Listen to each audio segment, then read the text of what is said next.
ஆசிரியர் ஒருவர் கிளாஸ் ரூம்குள்ளே நுழைஞ்சார். டேபிள் மேலே இருந்த ஒரு கண்ணாடி டம்ளரை எடுத்து மாணவர்கள்கிட்ட காட்டினார். இதோட எடை எவ்வளோ இருக்கும் அப்படின்னு கேட்டார். 100 கிராம் இருக்கும், 50 கிராம் இருக்கும்னு மாணவர்கள் ஆளாளுக்கு ஒரு எடையை சொன்னாங்க. இதோட சரியான எடை எனக்கும் தெரியாது, ஆனால் என்னோட கேள்வி இது இல்லை அப்படின்னு ஆசிரியர் தொடர்ந்தார். இதை நான் இப்படியே கையிலேயே பிடிச்சிட்டு இருந்தேன்னா என்ன ஆகும் அப்படின்னு கேட்டார்.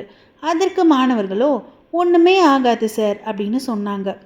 குட், ஆனால் இதை 1 மணி நேரம் நான் இப்படியே பிடிச்சிட்டு இருந்தேன்னா உங்கள் கை வலிக்கும் சார் அப்படின்னு சொன்னாங்க.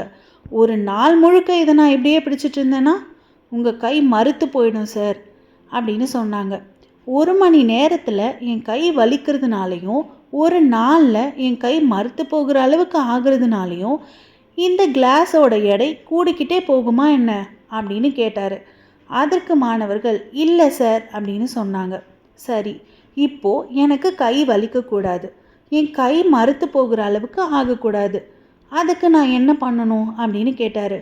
உடனே அந்த கிளாஸை கீழே வச்சிடணும் சார் அப்படின்னு பசங்க சொன்னாங்க. எக்ஸலண்ட். அப்போது இந்த கிளாஸ் தான் பிரச்சனை. இதே தான் வாழ்க்கையும். ஒரு பிரச்சனை நமக்கு வந்துச்சுன்னா அதை அப்படியே மண்டைக்கு ஏற்றி 1 மணி நேரம் நம்ம வச்சுருந்தோன்னா வலிக்க ஆரம்பிக்கும்.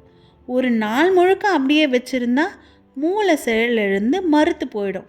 அதனால் உங்களுக்கு ஏதாவது பிரச்சனை வந்துச்சுன்னா தூக்கி ஓரமாக போட்டுருங்க, அதுவே சரியாயிடும். சரியா?